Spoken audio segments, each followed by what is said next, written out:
Hello students, we are studying about the dihedral alcohol. In previous lecture, we studied what is dihedral alcohol and its nomenclature. Now we study one of the simplest dihedric alcohol is ethylene glycol. Ethylene glycol is its common name and ethane 1,2-diol is IUPAC name and its formula is CH2OH CH2OH.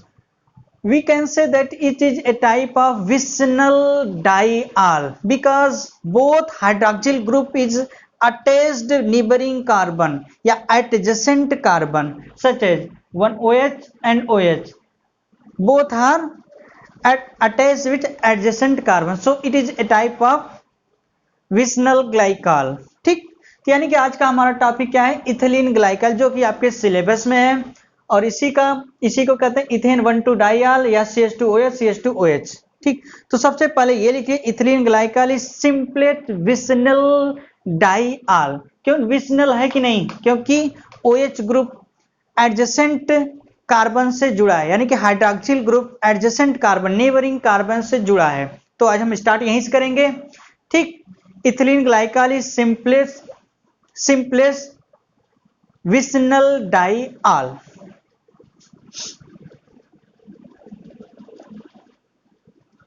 Ethylene glycol is simplest vicinal diol.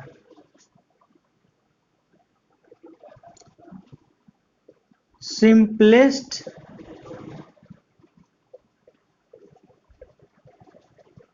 विशनल diol. देखिए हमने क्या कहा, simplest vicinal diol क्यों कहा, क्योंकि दो OH group हैं, दो हाइड्रोक्सिल ग्रुप हैं और दोनों को जोड़ना है अगल बगल के कार्बन, तभी वे विशनल होंगे. और आपको पता है कि अगर एक कार्बन का अल्कोहल बनता, ठीक, ये विशनल हो ही नहीं सकता, इसलिए कम से कम दो कार्बन तो चाहिए ही चाहिए क्या, विशनल के लिए. इसलिए इससे छोटा विशनल डाइऑल नहीं होता है, इसलिए कहा गया it is one of the simplest vicinal diol. ठीक, ये नहीं लिखना था आपको ये वाला. चलिए अब हम इसकी प्रिपरेशन मेथड पढ़ते हैं कि इसको बना कैसे सकते हैं ना. तो हेडिंग आप लिखेंगे प्रिपरेशन.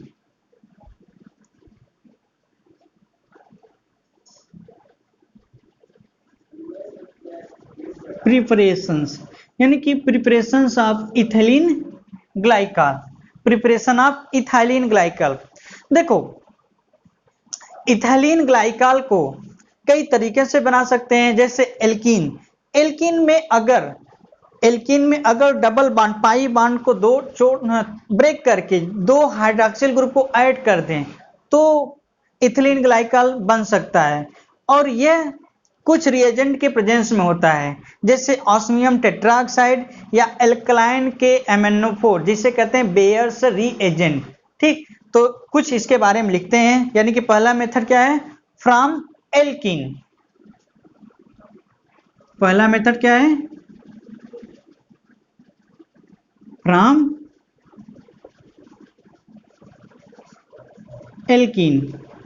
ठीक, एल्कीन से कैसे विशनल डाइऑल बन सकता है या इथिलीन ग्लाइकॉल कैसे बनेगा. ठीक, लिखिए when alkenes are treated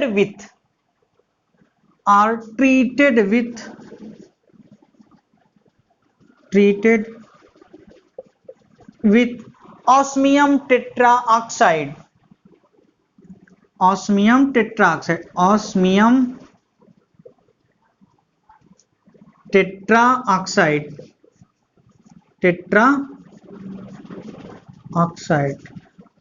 tetroxide का फार्मूला क्या होता है, OSO4. ऑस्मियम मेटल होता है और उसी का ऑक्साइड, तो ऑस्मियम टेट्रा ऑक्साइड, यानी कि when alkenes are treated with osmium tetra oxide or potassium permanganate, O R potassium पर मैग्नेट,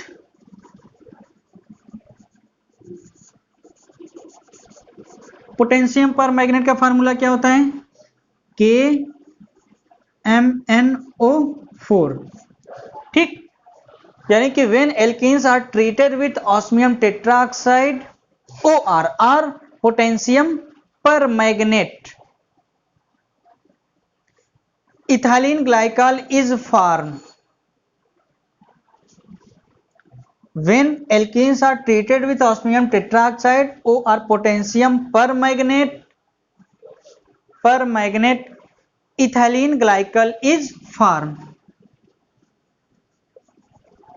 Ethylene glycol का फार्मूला आप जानते हैं, CH2OH CH2OH, ये वाला इथाइलिन ग्लाइकॉल इज फॉर्म।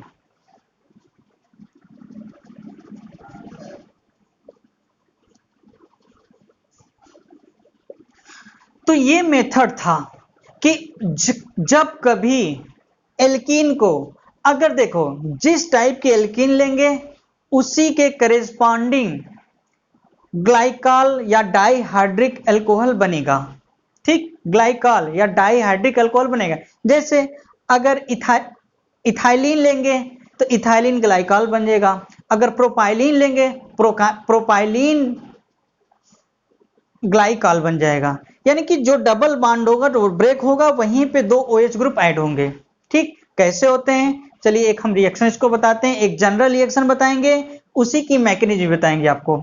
तो एल्कीन से कैसे बनाते हैं आप समझ में आ गया होगा। जब भी एल्कीन लेते हैं, एल्कीन से पोटेशियम पर मैग्नेट, ठीक, पोटेशियम पर मैग्नेट यानी KMnO4 या ऑस्मियम का टेट्रा ऑक्साइड, पोटेशियम पर मैग्नेट या ऑस्मियम का टेट्रा ऑक्साइड के साथ रिएक्ट कराते हैं तो क्या बन जाता था, एथिलीन ग्लाइकॉल बन जाता है, ठीक।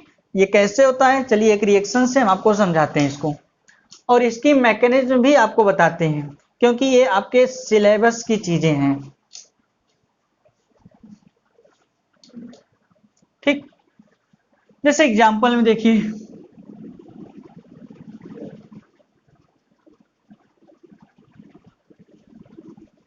एग्जांपल, ठीक, हमने क्या बताया था, जिस टाइप का एल्कीन लेंगे उसी का करेस्पॉन्डिंग उसी के करेस्पॉन्डिंग डाइहाइड्रिक का अल्कोहल बनेगा। जैसे अगर 2 कार्बन के लेंगे 2 कार्बन का डाइहाइड्रिक अल्कोहल बनेगा, अगर 3 कार्बन के लेंगे 3 कार्बन का, सो ऑन, है ना। जैसे देखिए अगर हम जैसे लेते हैं क्या, 2 कार्बन की कोई हमें बनाना क्या, एथिलीन ग्लाइकॉल बनाना है, तो हम 2 कार्बन की एल्कीन लेंगे कि नहीं, ठीक। 2 कार्बन की जो एल्कीन होती है उसे क्या कहते हैं, इथाइलीन कहते हैं, ठीक, इथाइलीन। 2 कार्बन की जो एल्कीन होती है उसे क्या कहते हैं, इथाइलीन। जैसे मान लीजिए हमने क्या लिया यहाँ पर, इथाइलीन, इसे क्या कहेंगे, इथाइलीन, ठीक। ये 2 कार्बन की एल्कीन है।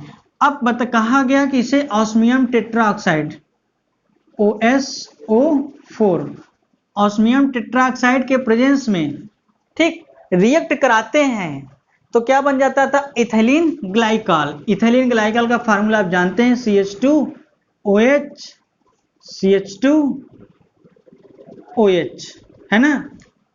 तो ये क्या बना, इथाइलिन ग्लाइकॉल या इथेन 1,2 डाइऑल बना।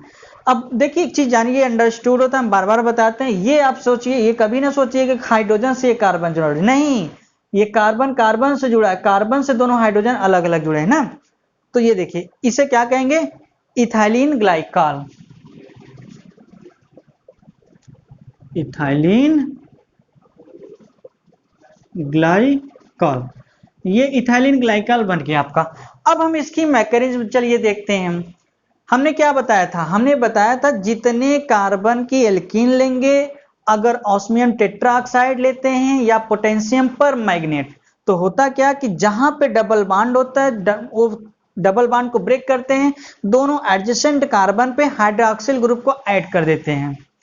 ये सिंपल वे है देख के प्रोडक्ट बनाने का। जैसे यहाँ पे लिया गया ऑस्मियम टेट्राऑक्साइड, तो आपके दिमाग में आना चाहिए नहीं ये पाई बॉन्ड है, तो एक बॉन्ड तोड़ेंगे तो एक वैलेंसी इसकी खाली होगी, एक वैलेंसी तो एक OH ग्रुप यहाँ ऐड कर दें, एक OH ग्रुप यहाँ, सीधा सीधा प्रोडक्ट बन जाएगा। ठीक, तो चलिए अब इसकी मैकेनिज्म देखते हैं, ये आखिर ये प्रोसेस में होता कैसा है। मैकेनिज्म,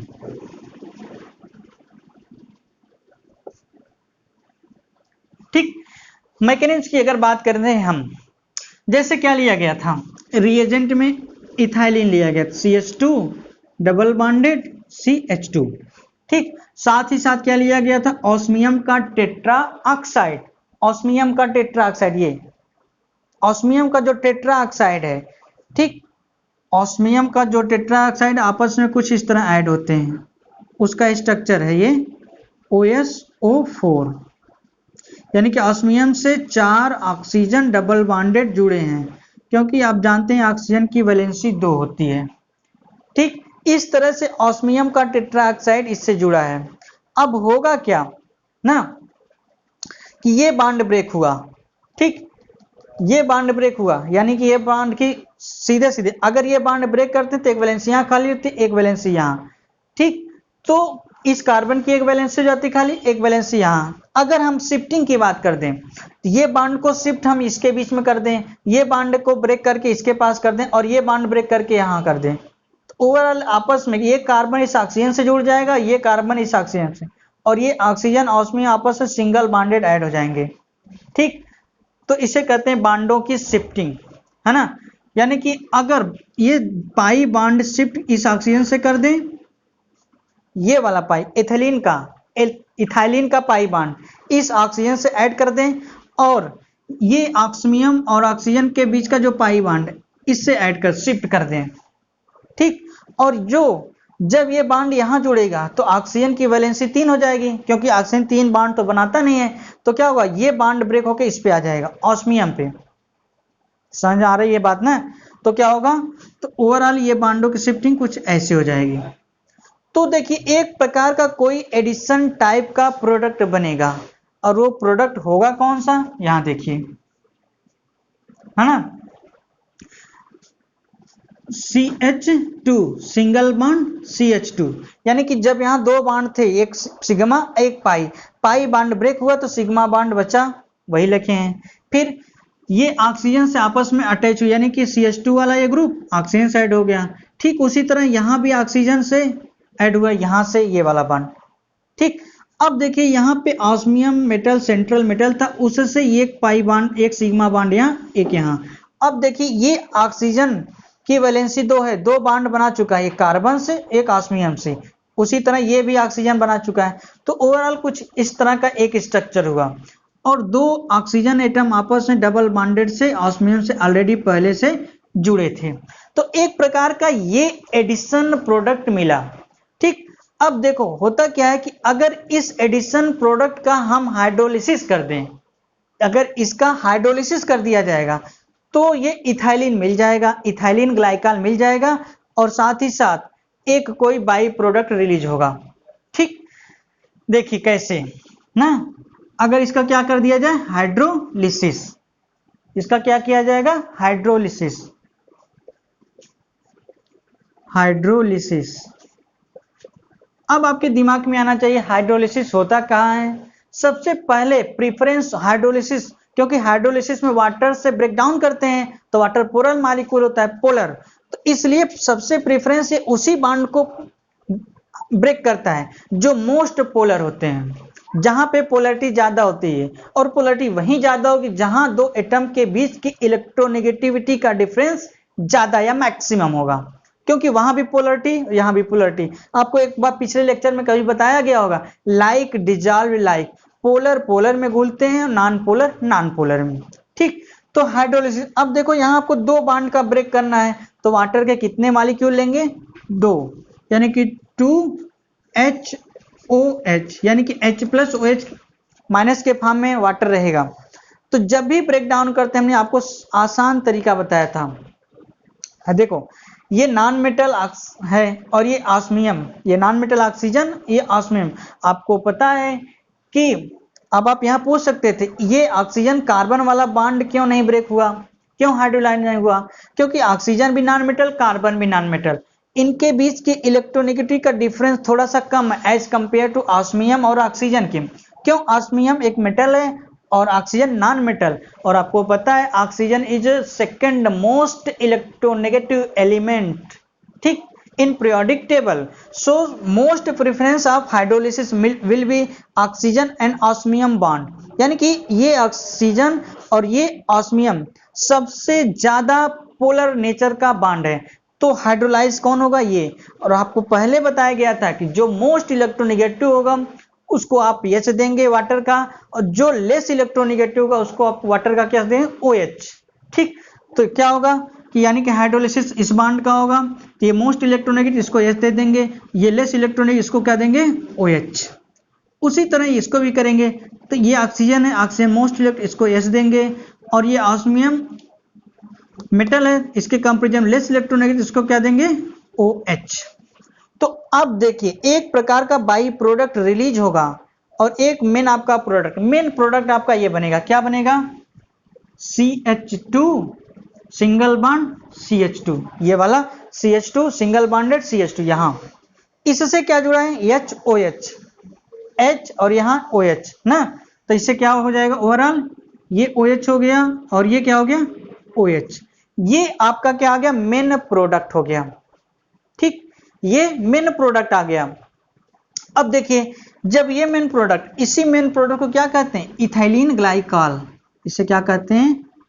इथाइलिन ग्लाइकॉल, ठीक। जब इसका हाइड्रोलिसिस हुआ, ये जो एडिशन प्रोडक्ट था, ये एडिशन प्रोडक्ट है किसका? इन दोनों का, इथाइलिन ग्लाइकॉल, ऑस्मियम का टेट्राऑक्साइड, ये क्या है? ऑस्मियम टेट्राऑक्साइड, ठीक। यहां क्या लिया गया? Osmium tetroxide. जब उसका एडिशन प्रोडक्ट करते हैं हाइड्रोलिसिस, तो बचेगा क्या? यहाँ पे रिलीज में क्या होगा? ऑस्मियम, इससे क्या लगा है? ये OH, एक OH यहाँ आ गया और ऑस्मियम से एक OH यहाँ, हाइड्रोक्सिल ग्रुप यहाँ जुड़ा है, ठीक। अब देखिए ऑस्मियम से दो ऑक्सीजन एटम है, एक ऑक्सीजन एटम यहाँ, एक ऑक्सीजन एटम यहाँ, तो ओवरऑल ये बाई प्रोडक्ट हो गया, ठीक। मेन प्रोडक्ट आपका इथाइलिन ग्लाइकॉल था।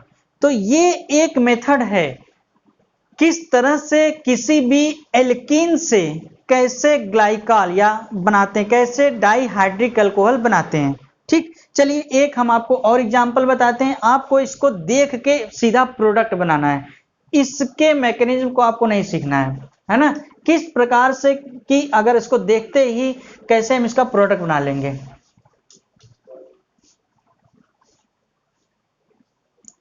जैसे कि देखिए, जैसे कोई भी एल्कीन ले लें, चलिए हम एक कोई एल्कीन लेते हैं जनरली, ये CH डबल बॉन्ड CH और ये मान लेते हैं ये CH3। तो एक चीज देखिए, ये 4 कार्बन की कोई एल्कीन है, सेकेंड पोजीशन पे डबल बॉन्ड है। जब 4 कार्बन की एल्कीन होता तो रूट वर्ड में क्या लिखते थे? ब्यूट, और सेकेंड पोजीशन पे इन है, तो इसका ओवरऑल नाम क्या होगा? ब्यूट 2 इन। मतलब कि इस बार कोई एल्कीन लिया गया जिसका नाम था ब्यूट 2 इन, यानी कि 2 ब्यूटीन जिस भी कहते हैं जिसे। तो ये कोई एल्कीन हो गया। अगर कहा गया कि इससे अगर ऑस्मियम टेट्राऑक्साइड यानी कि OSO4 ऑस्मियम टेट्राऑक्साइड से सीधे रिएक्ट कराएं तो कौन सा प्रोडक्ट होगा? आपको देखते ही समझ जाना चाहिए कि जिस कार्बन के बीच में डबल बॉन्ड होगा वहां उसको ब्रेक करेंगे, वहां दोनों तरफ OH लगा देंगे, ठीक, दोनों तरफ OH लगा देंगे और सीधा आपका मेन प्रोडक्ट आ जाएगा, यानी कि क्या बनेगा? CH3। अब देखिए यहाँ डबल बॉन्ड इस कार्बन के बीच में, यानी कि इसके पाई बॉन्ड को ब्रेक करना है, एक OH यहाँ जोड़ना है, हाइड्रोक्सिल ग्रुप, एक हाइड्रोक्सिल ग्रुप यहाँ, सीधे सीधे आपका प्रोडक्ट आ जाएगा। कैसे? CHOH CHOH और इससे क्या लगा है? CH3। तो आपका ये प्रोडक्ट बन जाएगा। तो देखते ही कैसे प्रोडक्ट बनाएंगे, ये तो एक तरीका था। अब मैकेनिज्म की बात करें तो सीधा सीधा क्या करें, ऑस्मियम का बॉन्ड ब्रेक होगा, ऑस्मियम का ऑक्सीजन इससे इस कार्बन जुड़ जाएगा और इस कार्बन जुड़ जाएगा, एक एडिशन प्रोडक्ट बन जाएगा। उस एडिशन प्रोडक्ट का फिर क्या करेंगे, हाइड्रोलिसिस। जब हाइड्रोलिसिस करेंगे तो यही मेन प्रोडक्ट आपको रिलीज हो जाएगा, ये आपका मेन प्रोडक्ट होगा, साथ ही साथ बाई प्रोडक्ट एक बन जाएगा। ठीक, तो इसका क्या नाम होगा, अब 4 कार्बन के रूट वर्ड है, दूसरे और तीसरे पोजीशन पे OH ग्रुप है ना, तो क्या होगा butane 1,2 diol, butane 2,3 diol, दूसरे तीसरे पोजीशन पे है ना, क्या नाम होगा ब्यूटेन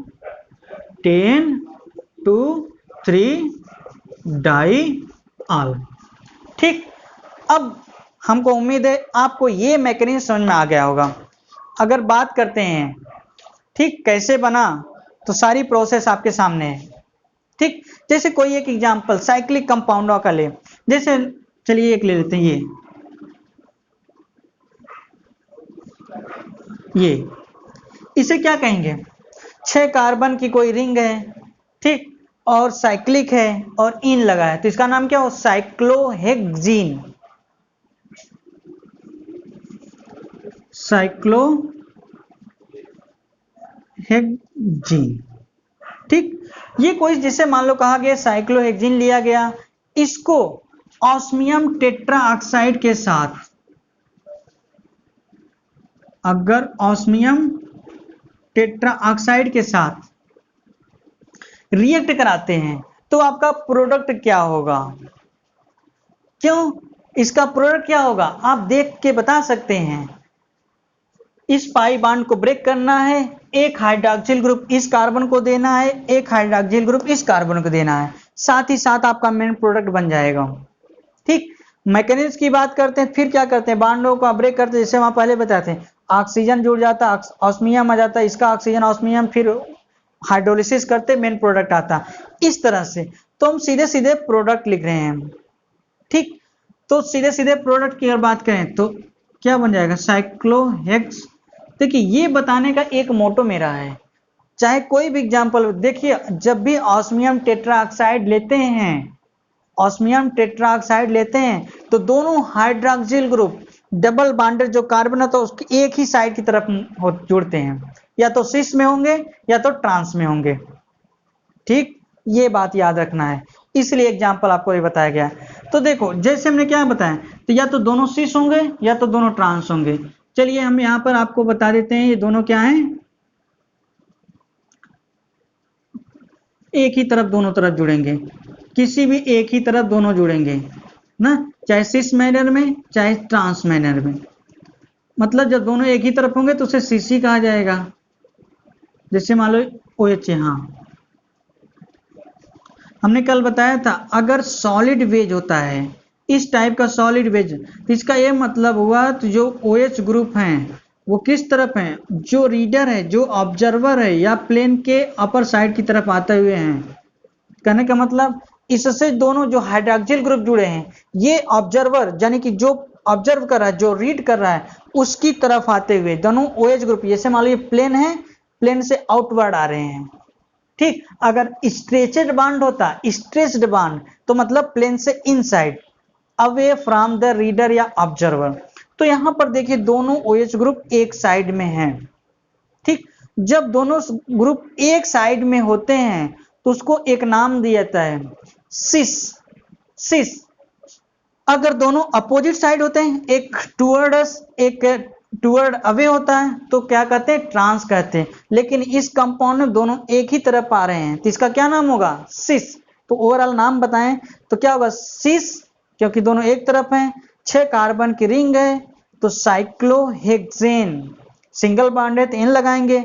अब किस पोजीशन पे दोनों हाइड्रोक्सिल ग्रुप जुड़े हैं, 1 2, तो क्या होगा, सिस साइक्लोहेक्सेन 1 2 डाई आल, ये इसका IUPAC नाम होगा। चलिए लिख देते हैं हम लोग, इसका IUPAC नाम क्या होगा, सिस साइक्लोहेक्सेन, सिस साइक्लोहेक्सेन 1 2 डाई आल। अरे 1 2 डाई आल, इसे 1 2 नंबरिंग दर्ज करेंगे, या तो 1 या 2 या इधर करेंगे तो 1 2, तो 1 2 डाई आल। ये इस कंपाउंड का IUPAC नाम हो गया। ठीक, अब देखिए, चाहे हमने ऑस्मियम का कोई भी एग्जाम्पल लेके बताया हो, दोनों ग्रुप हाइड्रॉक्सिल का एक साइड में ऐड होते हैं, तो कहने का मतलब ये होता है कि ऑस्मियम टेट्राऑक्साइड से जो दोनों हाइड्रॉक्सिल ग्रुप पाई बॉन्ड से कार्बन से जुड़े होते हैं, किसी एक साइड में जुड़े होते हैं, तो हमेशा इससे सिस प्रोडक्ट ही बनेगा, ट्रांस प्रोडक्ट इससे नहीं बनता है। ठीक, तो हमने बताया था आपको, कभी जो इंपॉर्टेंट बातें होती हैं हम लोग इंपॉर्टेंट टिप में लिखते हैं ना, तो इंपॉर्टेंट टिप में क्या लिखेंगे? Important tips. इंपॉर्टेंट टिप्स ये पॉइंट लिखना है आपको, क्या? With osmium tetroxide cis diol are produced. ठीक, हमने यही बताया ना कि ऑस्मियम टेट्राऑक्साइड के प्रेजेंस में केवल सिस प्रोडक्ट बनते हैं ना, तो वही लिखना है, with osmium tetroxide osmium tetroxide का फार्मूला OSO4। ठीक, OSO4 यानी कि with osmium tetroxide cis diol, जैसे कि यहां, ठीक, या तो दोनों आउटवर्ड होंगे या तो दोनों inward. Cis diol are produced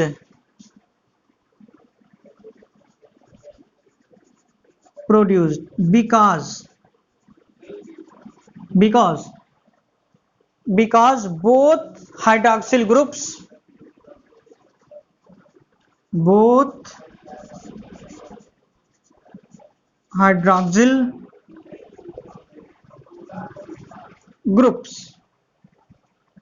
are supplied from same side, because both hydroxyl groups are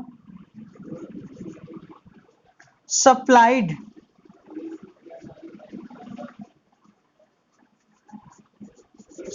या attached, supplied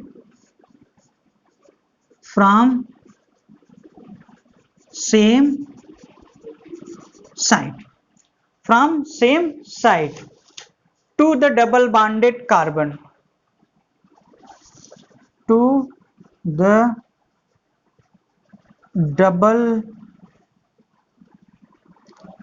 double bond। ठीक, बस इतना लिखिए। तो कहने के मतलब का ऑस्मियम टेट्राऑक्साइड से केवल सिस प्रोडक्ट मिलते हैं। क्यों सिस प्रोडक्ट ही मिलते हैं? क्योंकि जो हाइड्रॉक्सिल ग्रुप जो ऐड होना होता है डबल बॉन्डेड कार्बन के एक ही साइड में जुड़ता है। ठीक, या तो दोनों आउटवर्ड होंगे या तो दोनों इनवर्ड होंगे, या टुवर्ड अस या अवे फ्रॉम अस। तो दोनों कंडीशनों में सिस ही बनता है। तो ये प्रोसेस था। ठीक, ये ऑस्मियम टेट्राऑक्साइड का था। चलिए एक एग्जांपल आपको KMnO4 को लेकर भी बताते हैं। KMnO4 मतलब पोटेशियम पर मैग्नेट, मतलब KMnO4। जिस तरह से जो रिएक्शन की मैकेनिज्म यहां थी, ठीक वही मैकेनिज्म पोटेशियम पर मैग्नेट के साथ भी होता है ना। जैसे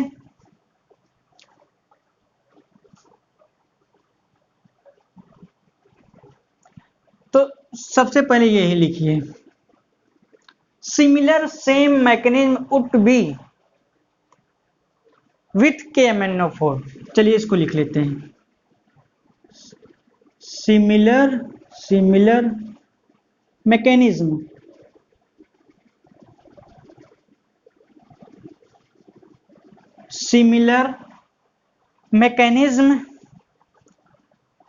would be with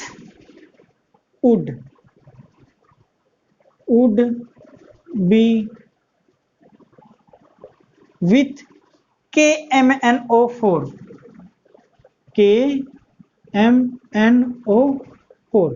पोटेशियम पर मैग्नेट।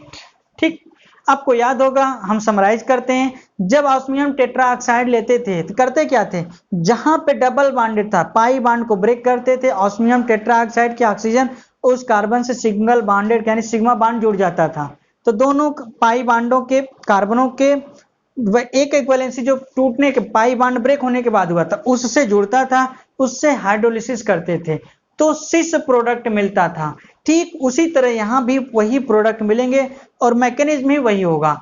जैसे मान लीजिए कोई हम एग्जांपल लें ना, कोई एग्जांपल जैसे यहां एग्जांपल एथिलीन ग्लाइकॉल का ही एथिलीन का ही लेते हैं, क्योंकि आपको बना वही रहे हैं। जैसे लिया जाए ethylene CH2 double bond CH2, इसे क्या कहेंगे, इथाइलिन। ठीक, जब इथाइलिन लें, इथाइलिन की रिएक्शन किसके साथ करा रहे हैं, KMnO4 के प्रेजेंस में, पोटेशियम पर मैग्नेट के प्रेजेंस में। ठीक, जब पोटेशियम पर मैग्नेट के प्रेजेंस में कराएंगे तो रिलीज क्या होगा, बनेगा क्या, इथाइलिन ग्लाइकॉल बनेगा CH2OH CH2OH, इथाइलिन ग्लाइकॉल या इथेन 1,2 डाइऑल, ये आपका मेन प्रोडक्ट होता था। तो मैकेनिज्म कैसे होगी, चलिए मैकेनिज्म की बात अगर हम करें, हमने बताया कि इसकी मैकेनिज्म सिमिलर मैकेनिज्म होती ऑस्मियम टेट्राऑक्साइड को के जैसी। ठीक, जैसे देखो पोटेशियम पर मैग्नेट लेते हैं तो पोटेशियम पर मैग्नेट सबसे पहले आयनाइज्ड होगा KMnO4। जब ये आयनाइज होगा तो किस फॉर्म में होगा, पोटेशियम पॉजिटिव पोटेशियम आयन और मैग्नेट आयन ना, पर मैग्नेट आयन कौन होगा, MnO4-1। तो ये पोटेशियम आयन हो गया और ये पर मैग्नेट आयन हो गया। ठीक, अब क्या होगा कि जो आप एल्कीन यहां लेंगे, जैसे यहां पर क्या लिया गया था, इथाइलिन मतलब CH2 डबल बॉन्ड CH2। ठीक, उससे एक प्रकार का ये एडिशन प्रोडक्ट बनाएगा। जैसे देखो जो पर मैग्नेट आयन होता है उसका स्ट्रक्चर कुछ ऐसा होता है, MnO4 होता है ना, एक ऑक्सीजन पे निगेटिव, यहाँ एक डबल बॉन्डेड ऑक्सीजन और एक डबल बॉन्ड ऑक्सीजन यहाँ और यहाँ डबल बॉन्ड। ठीक, 4 ऑक्सीजन एटम थे ना, 1 2 3 4 और एक निगेटिव चार्ज था और भी ऑक्सीजन पे आएगा। ठीक, तो इस तरह से ये पर मैग्नेट आयन का ये स्ट्रक्चर हो गया। फिर हमने क्या बताया था, बांडों की शिफ्ट होती है, शिफ्ट से कुछ बांड, ये बांड शिफ्ट होगा कार्बन ऑक्सीजन के बीच में, तो यहाँ पे ट्रिपल बांड हो जाएगा ऑक्सीजन पे, जो कि ऑक्सीजन 3 बांड बनाता नहीं, तो ये बांड शिफ्ट मैग्नीज के पास होगा। फिर ये बांड फिर शिफ्ट कीजिए इस कार्बन और ऑक्सीजन के बीच में हो जाए, तो एक प्रकार का एक एडिशन प्रोडक्ट बनेगा। कैसे, देखिए यहाँ ये बांड यहाँ शिफ्ट होगा, जैसे ये बांड शिफ्ट होगा उसी समय ये पाई बांड मैग्नीज पर शिफ्ट हो जाएगा। फिर ये ऑक्सीजन और मैग्नीज के बीच का जो डबल बांड है ये यहाँ शिफ्ट हो जाएगा। ठीक, तो ओवरऑल एक प्रकार का एडिशन प्रोडक्ट बनेगा। वो एडिशन प्रोडक्ट कौन सा होगा, ये देखिए क्या होगा, ये CH2 सिंगल बॉन्डेड CH2 है ना। अब देखो इस ऑक्सीजन कार्बन के बीच में कौन सा बॉन्ड होगा, एक सिग्मा बॉन्ड, सिंगल बॉन्ड बनेगा। उसी तरह इस ऑक्सीजन और कार्बन के बीच में, ठीक, यहाँ मैग्नीज ऑलरेडी था, तो मैग्नीज और ऑक्सीजन के बीच में सिंगल बॉन्ड। तो अब देखिए जो ये ऑक्सीजन है, जो ये ऑक्सीजन है, ऑक्सीजन की वैलेंसी कंप्लीट हो गई क्योंकि 2 बॉन्ड बनाता है, 2 बॉन्ड बन चुका है और एक मैग्नीज पर और पहले से निगेटिव था। एक चीज आप जान जाइए, यहीं पर कोई भी मॉलिक्यूल पर अगर निगेटिव चार्ज आ जाता है तो इसकी वैलेंसी 1 कम हो जाती है। ठीक, वहीं एक पॉजिटिव चार्ज आता है, एक वैलेंसी बढ़ जाती है। फॉर एग्जाम्पल एक देखो यहाँ पर निगेटिव चार्ज ऑक्सीजन पे है तो एक ही बॉन्ड बना है। जैसे आप कभी कभी पढ़ते हैं क्या, अमोनियम आयन NH4+, यही पढ़ते हैं ना अमोनियम आयन। तो अगर उसके स्ट्रक्चर की बात करें तो कुछ ऐसा होता है कि नहीं होता है। ठीक, अब देखो एक पॉजिटिव चार्ज आने की वजह से नाइट्रोजन की वैलेंसी 3 जनरली होती है, पॉजिटिव चार्ज आने की वजह से इसकी वैलेंसी 4 हो गई। ये कॉन्सेप्चुअल बातें हैं, आपको समझ जाना चाहिए। तो ओवरऑल देखो तो यहाँ मैग्नीज ऑक्सीजन के बीच में कौन सा है, डबल बॉन्डेड है। तो एक प्रकार का ये एडिशन प्रोडक्ट मिलेगा। अब क्या होगा, ये एडिशन प्रोडक्ट का अगर हाइड्रोलिसिस कर दिया जाए, हाइड्रोलिसिस मतलब breakdown of bonded in presence of water. अब मोस्ट पोलर बॉन्ड ब्रेक होंगे, मोस्ट पोलर ऑक्सीजन मैग्नीज के ये हैं, क्योंकि ये मेटल और ये नॉन मेटल के भी हैं। तो मोस्ट पोलर, तो मोस्ट इलेक्ट्रोनेगेटिव एलिमेंट को वाटर का H दे देंगे और लेस इलेक्ट्रोनेगेटिव को क्या देंगे, OH दे देंगे। ठीक जैसे अब यहाँ 2 बॉन्ड ब्रेक हो रहे हैं और जितने बॉन्ड ब्रेक करने होते हैं उतने मॉलिक्यूल वाटर की जरूरत पड़ती है। तो यहाँ 2 बॉन्ड ब्रेक करने हैं तो दो वाटर के मॉलिक्यूल की जरूरत पड़ेगी, HOH की। ठीक, जब 2 वाटर मॉलिक्यूल की जरूरत पड़ेगी तो ये oxygen manganese most polar bond है, तो हमने बताया था मोर इलेक्ट्रोनेगेटिव क्या देंगे, H, और लेस इलेक्ट्रोनेगेटिव क्या देंगे, OH, हाइड्रॉक्सिल ग्रुप। ठीक प्रोसेस यहाँ भी होगा, तो क्या बन जाएगा, H और OH। तो ओवरऑल क्या एक कंपाउंड बनेगा CH2 CH2। इससे देखो CH2OH CH2OH और यहाँ CH2OH CH2OH, ये आपका मेन प्रोडक्ट बन गया। इसी को क्या कहते हैं, इथाइलीन ग्लाइकॉल। साथ ही साथ एक बाई प्रोडक्ट निकलेगा, उस बाई प्रोडक्ट का फार्मूला कुछ ऐसा होगा, manganese hydroxyl group, manganese hydroxyl group, double bonded single bonded oxygen से निगेटिव चार्ज, यहाँ डबल बॉन्डेड ऑक्सीजन। ठीक, तो ओवरऑल एक प्रकार का ये बाई प्रोडक्ट और ये मेन प्रोडक्ट आपको मिल गया। तो हमने आपको यहाँ पर सिखाया क्या, कि कैसे एल्कीन से ऑस्मियम टेट्राऑक्साइड के प्रेजेंस में या पोटेशियम पर मैग्नेट के प्रेजेंस में कैसे इथाइलीन ग्लाइकॉल का फॉर्मेशन करते हैं। ठीक, चलिए एक मेथड और बताते हैं आपको। अगला मेथड,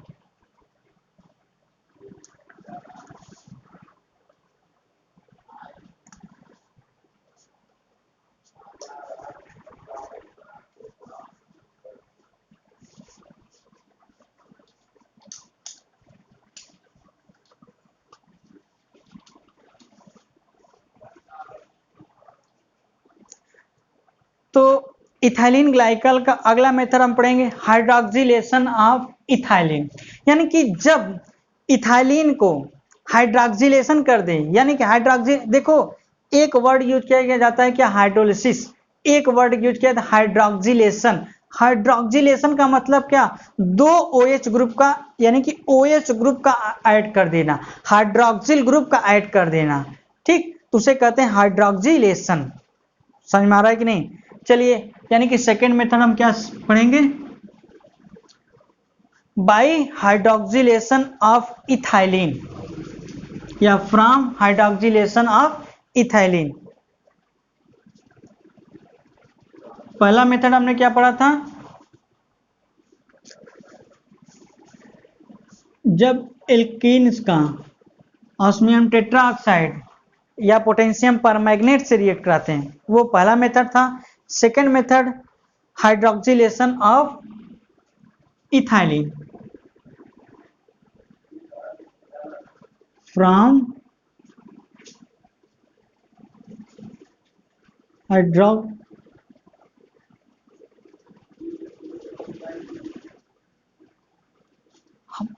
हाइड्रोक्सिलेशन ऑफ इथाइलिन।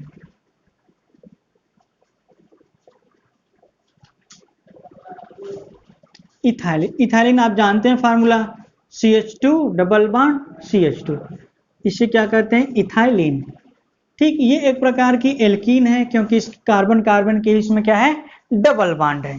ठीक, अब देखो हमने क्या बताया कि जब इथाइलिन ग्लाइकॉल को कैसे प्रिपेयर कर सकते, जब इथाइलिन का हाइड्रोक्सिलेशन कर दें। हाइड्रोक्सिलेशन का मतलब क्या, इस पाई बॉन्डेड कार्बन से हाइड्रोक्सिल ग्रुप का ऐड कर दें।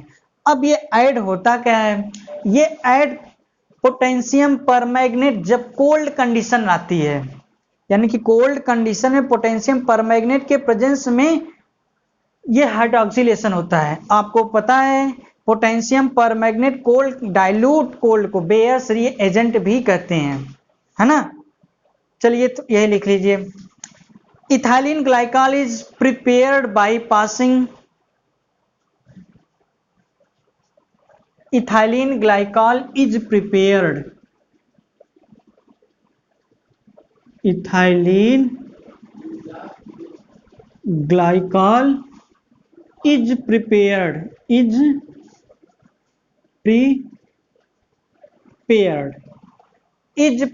by passing ethylene glycol is prepared by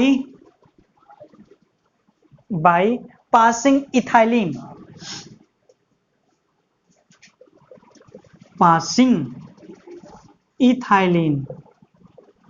ethylene मतलब ये by passing ethylene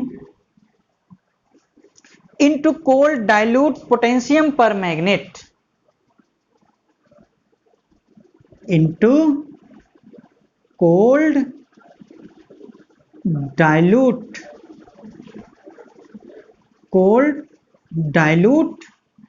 potassium permanganate, potassium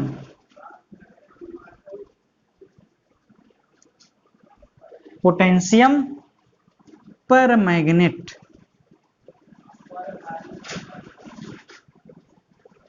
potassium permanganate मतलब KMnO4, ठीक। यानी कि जब इथाइलिन को potassium cold dilute potassium permanganate में पास करते हैं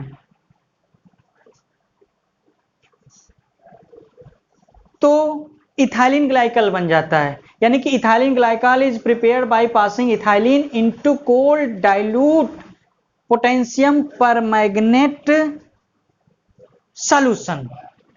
एक चीज और जान जाइए, potassium cold dilute potassium permanganate का एक नाम होता है बेयर्स रिएजेंट। ये याद रखिएगा, बहुत इंपॉर्टेंट रिएजेंट है बेयर्स